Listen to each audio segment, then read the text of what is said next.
మంగళగిరి, గుంటూరు జిల్లా శ్రీరామ సేతు మహిళా కమిటీ ఆధ్వర్యంలో ఎన్సీసీ రోడ్డులో శనివారం 16 రోజుల శ్రీరామనవమి ఉత్సవం ఘనంగా నిర్వహించారు. జరిగింది. మార్చి 27వ తేదీన శ్రీరామనవమి రోజు నుండి ఏప్రిల్ 11వ తేదీ వరకు స్వామివారికి వివిధ పూజా కార్యక్రమాలు నిర్వహించబడ్డాయి. 16 రోజుల పాటు జరిగిన ఈ ఉత్సవం సందర్భంగా మహిళల కోసం రంగోలీ పోటీని నిర్వహించారు. పిల్లల కోసం పాఠశాల సాంస్కృతిక కార్యక్రమాలను నిర్వహించారు. ఈ కార్యక్రమానికి ముఖ్య అతిథిగా మంగళగిరికి చెందిన జనసేన సీనియర్ నాయకుడు గంజి చిరంజీవి హాజరయ్యారు. రంగోలీ పోటీలో పాల్గొన్న మహిళలకు గంజి చిరంజీవి బహుమతులు సమకూర్చారు. అనంతరం మీడియాతో మాట్లాడుతూ, రాష్ట్రంలో మరెక్కడా లేని విధంగా గతంలో మంగళగిరిలో ప్రతి వీధిలో పందిరిలో వేసి శ్రీరామనవమిని అత్యంత వైభవంగా జరుపుకునేవారని ఆయన అన్నారు. ఈ ఆధునిక యుగంలో ఎన్సీసీ రోడ్, కుప్పరావు కాలనీ 9వ లైన్కు చెందిన 7గురు మహిళలు ఐక్యంగా నిలబడి శ్రీరామనవమి వేడుకలను ఘనంగా నిర్వహించారు. ఈ కార్యక్రమానికి నేను ముఖ్య అతిథిగా రావడం పట్ల వారు ఎంతో ఆనందాన్ని వ్యక్తం చేశారు. ముఖ్యంగా మంగళగిరిలో కూచిపూడి నృత్య ప్రదర్శన ఒక ప్రత్యేక ఆకర్షణగా నిలుస్తుంది. మంగళగిరిలోని తల్లిదండ్రులు తమ పిల్లలకు కూచిపూడి నృత్యం నేర్పించడానికి ఆసక్తి చూపుతున్నారు. అందుకు వారందరికీ నేను ధన్యవాదాలు తెలుపుతున్నాను. కూచిపూడి ప్రదర్శనకు సంబంధించిన నృత్యకారులందరికీ శాలువలు బహుకరించి సత్కరించారు. ప్రధాన రంగోలీ, ముగ్గులు పోటీలో పాల్గొన్న మహిళల నుంచి 5గురు విజేతలను ఎంపిక చేశారు. సాంస్కృతిక కార్యక్రమంలో పాల్గొన్న పిల్లలకు బహుమతులు పంపిణీ చేశారు. శ్రీరామనవమి సందర్భంగా ప్రజలందరికీ హృదయపూర్వకమైన శ్రీరామనవమి శుభాకాంక్షలు.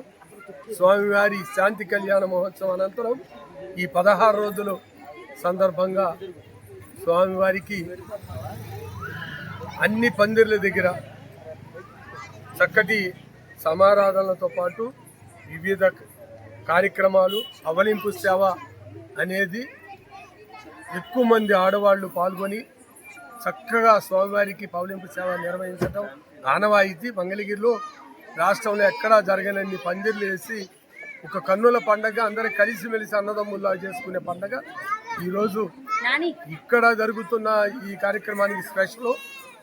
ఒక 5గురు మహిళలు బాధ్యత తీసుకొని ఈ స్వామివారి కళ్యాణం తర్వాత ఈ 16 రోజులు కూడా ప్రతిరోజు పూజా కార్యక్రమాల్ని శాస్త్రోక్తంగా నిర్వహిస్తూ 16 రోజుల పండుగ సందర్భంగా పవలింపు సేవ సందర్భంగా ముగ్గుల పోటీలు, ఆడపిల్లలే అదేవిధంగా ఈ చిన్నారులకు వివిధ రకాల పోటీలు, మన సంస్కృతి సాంప్రదాయంలో భాగమైన కూచిపూడి నృత్య ప్రదర్శనను కూడా ఇక్కడ ఏర్పాటు చేసినందుకు వాళ్ళని ప్రత్యేకంగా 5గురిని అభినందిస్తూ స్ఫూర్తి తీసుకోవాలి. సమాజం కూడా మహిళలు అన్ని రంగాలలో తమదైన శైలిలో రాణిస్తున్నారు. అది చాలా అభినందించదగ్గ విషయం, సమాజానికి కావలసిన విషయం.